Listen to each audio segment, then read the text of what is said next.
आज हम राग परिचय कर लेते हैं क्योंकि समय अब है नहीं इतना। तो मैंने एक शॉर्टकट आप लोगों के लिए लेके आया हूँ कि एक एक ही पेज में आप राग परिचय पूरे कर सकते हैं। राग परिचय बहुत अहम क्वेश्चन है जो आपको कम से कम 4 से लेकर 6 नंबर तक तो दिलवा सकता है।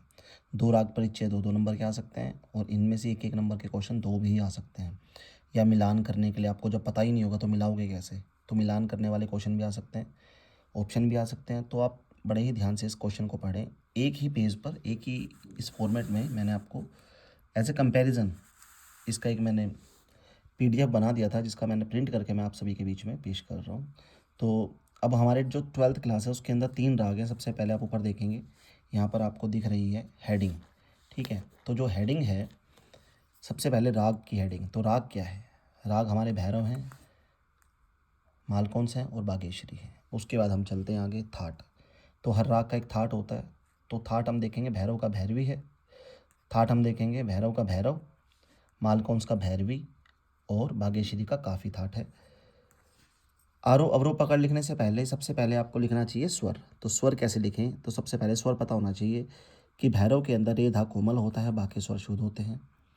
मालकौंस के अंदर गा धा नी कोमल होता है, बाकी शुद्ध होते हैं। भाग्यश्री के अंदर गानी कोमल होता है, बाकी सब शुद्ध होते हैं। इसी वजह से ये इनके थाट में निर्धारित की गई है।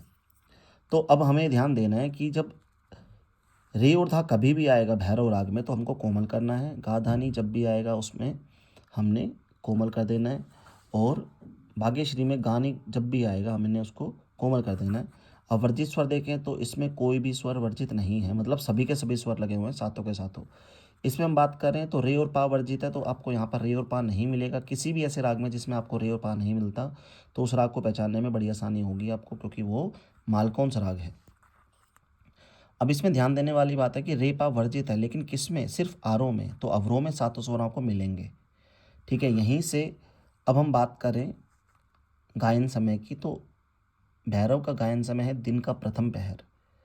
ठीक है, रात्रि का तीसरा पहर प्रहर जो है ये आपका मालकौंस का है। भाग्यश्री का आपका है रात्रि का दूसरा पहर। तो रात्रि का दूसरा, रात्रि का तीसरा और दिन का पहला। ठीक है, इसके ध्यान रखना। भैरव दिन का पहला, मालकौंस रात्रि का तीसरा, भाग्यश्री रात्रि का दूसरा प्रहर। वर्जित हो गया हमारा। अब जब वर्जित स्वरों से ही पता चलता है जाति। जब कोई भी वर्जित नहीं है, मतलब आरोह में भी 7 स्वर हैं और अवरोह में भी आपके 7 स्वर हैं, तो जाहिर सी बात है उसकी जाति संपूर्ण संपूर्ण होगी। 3 जातियाँ होती हैं, ओडव, साडव और संपूर्ण। जिसमें 7 स्वर लगते हैं संपूर्ण, जिसमें 6 स्वर लगते हैं वो साडव, और जिसमें 5 स्वर लगते हैं वो ओडव जाति के राग होते हैं। अब यहाँ पर देखो, मालकौंस के अंदर 2 स्वर नहीं है, तो संपूर्ण में से 2 स्वर जब माइनस करेंगे तो हमारे पास ओडव बच जाएगा। तो ओडव ओडव, इसके आरोह में भी 6 स्वर लगते हैं और अवरोह में भी। अब आप सोचोगे कि सर ये माँ तो 2 बार आ गया या गा 2 बार आएगा, चाहे आ जाए 1000 बार, वो एक ही स्वर माना जाता है। सा चाहे आपका 20 बार आए, ऊपर ऊपर वाला सा है चाहे नीचे वाला सा है, ये सारे के सारे एक ही माने जाते हैं। तो यहाँ पे ओढ़व ओढ़व जाति इसकी हो गई है। यहाँ पर बात कर रहे हैं कि देखो, खुद बता रहा है, वर्जित स्वर से ही पता चल रहा है कि आरोह में रे पा वर्जित है, मतलब 2 स्वर वर्जित है, तो ओढ़व हो गया। लेकिन अवरोह में सातों स्वर लग रहे हैं, तो यहाँ पर हमने यहाँ पर संपूर्ण जाति बोला है, तो इसकी जाति ओढ़व संपूर्ण हो गई है। वादी स्वर, जो स्वर सबसे ज़्यादा गाया जाता है वो वादी, और जो वादी स्वर के बाद गाया जाता है वो है संवादी। तो वादी स्वर जो है वो हमारा धा है, ये हमारा कोमल धा आएगा। यहाँ पर कोमल धा हमारा वादी स्वर है। संवादी स्वर हमारा रे है, क्योंकि भैरव है तो धा और रे इसमें कोमल होते हैं। वादी संवादी मालकौंस और बागेश्वरी के दोनों के मासा मासा हैं, तो बड़े ही आसान है, इसको को याद कर सकते हैं। अंग जो है उत्तरांगवादी राग है ये। ठीक है, क्योंकि उत्तर अंग की ओर गाया जा रहा है, उत्तरांगवादी है। और ये भी जो उत्तरांगवादी राग है क्योंकि उत्तर अंग की तरफ ज़्यादा चलता है ये। ठीक है ना, सा गा मा धा नी सा, इन अगर इन 5 स्वरों को कंपैरिजन करें तो जो हमारा धा स्वर है या मा स्वर जो है वो हमारा बीच वाला स्वर है। लेकिन जब बीच वाला स्वर कभी भी वादी स्वर होता है, इसमें बीच वाला स्वर 5 स्वरों में से बीच वाला जो तीसरा स्वर है ये वादी है, तो इसका झुकाव किस तरफ होगा? तो यहाँ पर इसका उत्तरांगवादी राग है, मतलब तार सप्तक की ओर इसका झुकाव होने वाला है। इसका भी तार सप्तक की ओर ज़्यादा झुकाव रहता है। अब ये है पूर्वांगवादी राग। कौन सा? ये बागेश्वरी की बात कर रहा हूँ। बागेश्वरी पूर्वांगवादी राग है, क्योंकि इसमें जो माँ स्वर है वो हमारा पूर्व अंग को देख रहा है, क्योंकि इसमें 7 स्वर हैं। तो 5 स्वर जो है, पा से ऊपर अगर कोई वादी होता तो वो उत्तरांगवादी राग हो जाता। तो ये ज़्यादा मतलब तार में ना चलते हुए ये मध्य की ओर उसका रुझान रहता है। न्यास के स्वर होते हैं जिन रागों पर जिन जिन स्वरों पर ठहराव दिया जाता है। तो न्यास के स्वर हमारे हो गए सा रे पा धा, इन स्वर पे ठहराव है। सभी स्वरों पर न्यास होता है मालकोंस में। सा मा और पा के ऊपर न्यास होता है भाग्यश्री के अंदर। अब हम बात कर रहे हैं यहाँ पर प्रकृति की। प्रकृति क्या होती है, उसकी जो नेचर होता है, उसका गाने का नेचर क्या होता है। हर राग का एक नेचर है। तो जो राग हमारा भैरव है उसकी प्रकृति गंभीर राग है, इसमें गंभीर प्रकृति का राग है। इसमें विलंबित ख्याल, धमार, ध्रुपद, द्रुत ख्याल आदि गाए बजाए जाते हैं। Same to same as it is Malkauns का भी यह भी गंभीर प्रकृति का राग है। इसमें विलंबित ख्याल, धमार, ध्रुपद, द्रुत ख्याल आदि गाए बजाए जाते हैं। अब बात करें राग भाग्यश्री की जो प्रकृति है, उसकी प्रकृति गंभीर, कोमल, करुण रस की और श्रृंगारिक मानी जाती है।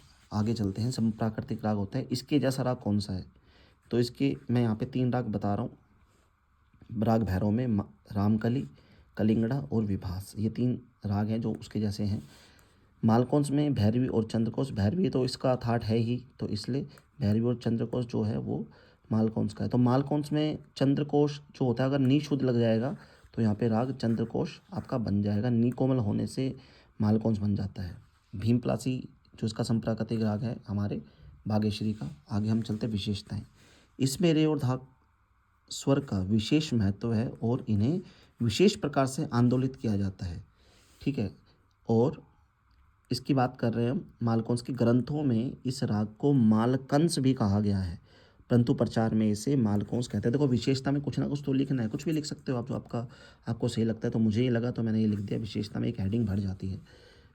इसके आरोह में पास्वर का प्रयोग वक्र रूप में होता है, घुमा करके इसमें पास्वर का यूज़ होता है। जैसे सा मा गा मा धा नी धा मा पा धा गा मा पा धा गा मा पा धा।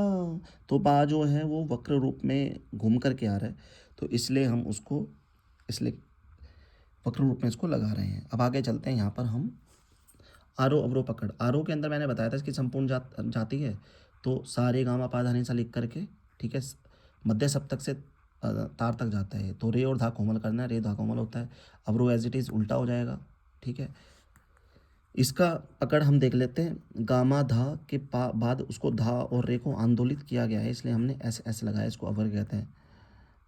गामा धा पा, गामा रे सा, गामा धा पा गामा रे सा, सा रे गामा पा धा नी सा, सा नी धा पा मा गा रे सा, गामा धा पा गामा रे सा। मालकोंस में चलेंगे। इसके जो आरोह है, इसमें रे और पा तो होता ही नहीं है, तो सा से लेकर सा तक आपको लिख देना है। गा धावनी कोमल होता है, उसको कोमल कर दो, रे और पा हटा दो, तो ये आपका मालकोंस बन जाएगा। अवरोह में सानी धामा गामा गासा, तो सानी धामा जो है, सानी धामा आना, गामा गासा इसकी स्वर संगति होती है, इसलिए इसको लगाया गया है। पकड़ देखो, सामा गामा धानी सा, गामा गामा धानी धामा गामा गासा, सामा गामा गासा, सा गामा धानी सा, सा नी धामा गामा गासा। अवरोह पकड़, सामा गामा धानी धामा गामा गासा। तो यहाँ पर हम ध्यान से देखेंगे। देखो गामा गासा, नी धामा गामा गासा, तो नी धामा ये वाला एरिया और गामा गासा ये वाला एरिया जो है, ये हमारा इससे मिल रहा है, नी धामा गामा गासा अवरोह से। तो नी धामा गामा गासा एज इट इज़ हो जाएगा, और सामा गामा धा थोड़ा सा ऐड कर लेना। भाग्यश्री में देखो, भाग्यश्री के अंदर काफ़ी ये थाट से है, तो इसके अंदर क्या है, नी से स्टार्ट होता है और आते हुए सभी स्वरों का प्रयोग है, जाते हुए 5 स्वरों का प्रयोग, मतलब 5 स्वरों का प्रयोग है। तो देखो नी सा गामा धा नी सा, इसके अंदर रे और पा आपको वर्जित मिलेगा। आते हुए सा नी धा मा पा धा गा मा गा रे सा, नीसा गामा धानी धामा। अब नीसा गामा धानी धामा, देखो इसमें से आप देख लो, नीसा गामा धानी, धानी तक तो यहाँ आ गया, धामा मापा धागा मागा रेसा, ये थोड़ा सा आपको देखना पड़ेगा।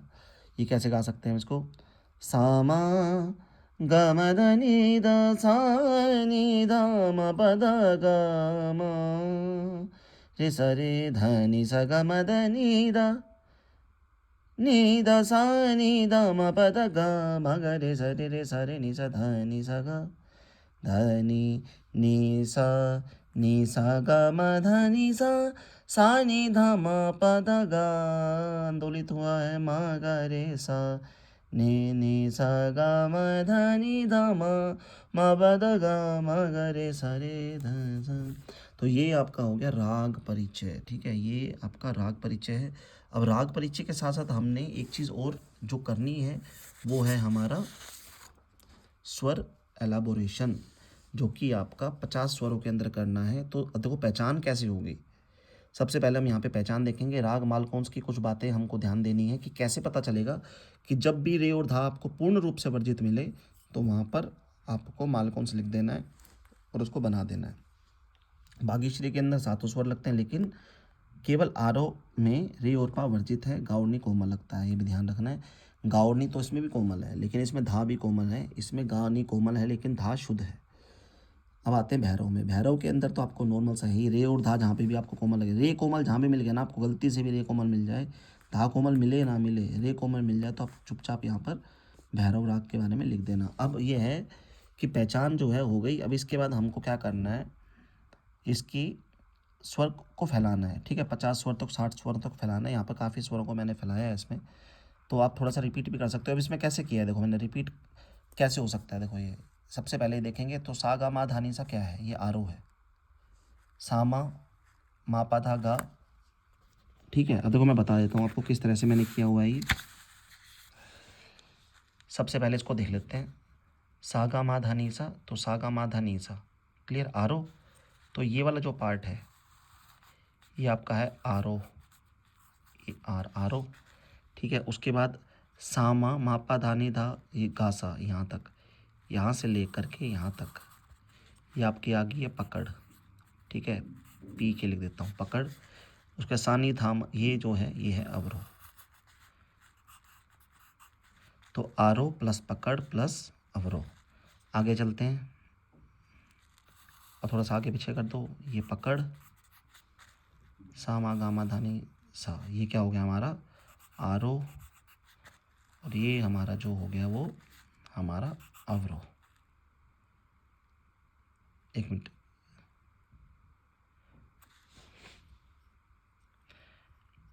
माधानी धामा गामा गासा, माधानी।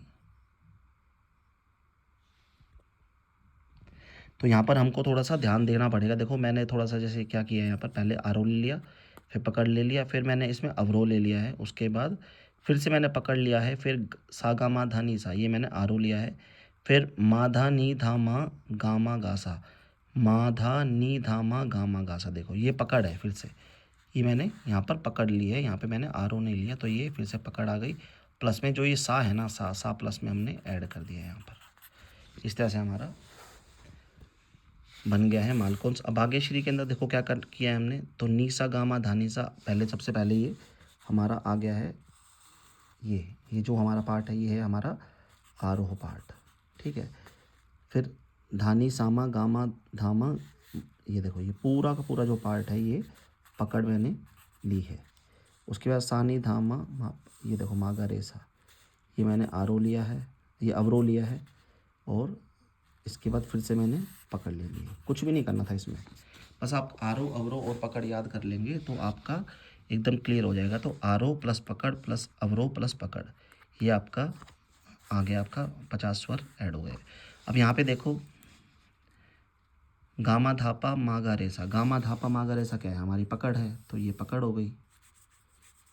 ठीक है, सानी धापा मागा रेसा ये आपका हो गया अवरोह, अवरोह। नी धापा मागा रेसा, तो सा को हटा देना है, ये फिर से नी धापा मागा रेसा, फिर से ये अवरोह आ गया। ठीक है, उसके बाद देखो फिर हमने करना है सारे गामा पा, सारे गामा पा धा, सारे गामा पा धा तक गए, धापा मागा रेसा, नी और सा हटा दिया बीच बीच में से, इनको ऐड कर दिया। ये आरोह है, ये अवरोह है। गामा धापा मागा रेसा, ये फिर से हमारी पकड़ आ गई, ये आरोह आ गया हमारा, और ये अवरोह आ गया। लेकिन इसमें से हमने 2 स्वर हटाए हैं, सानी और नीसा हटा दिया हमने। उसके बाद सारे गामा पा धा, फिर से सारे गामा पा धा पा, गामा रे सा। इस तरह से आप इसको बना सकते हैं, अपनी तरफ से भी डाल सकते हैं, कोई बड़ी बात नहीं है। तो बहुत आसान है ये। तो हम बड़े ही तरीके से चलेंगे तो स्वर एलोबरेट कर पाएंगे 50 स्वरों के अंदर। और ये भी आपका 6 नंबर में भी आ जाए भाई, अगर आपकी किस्मत अच्छी हुई तो 6 नंबर में आ सकता है। तो इसमें कोई बड़ी बात नहीं है। किसी भी एक राग का पूछ सकते हैं, आपको स्वर दिए गए होंगे तो हो सकता है कि 2-2 पार्ट करके डाल दें, कैसे भी करके डाल दें, लेकिन आ सकता है जहाँ तक मेरे को लगता है। ठीक है, अब इसके बाद हम चल रहे हैं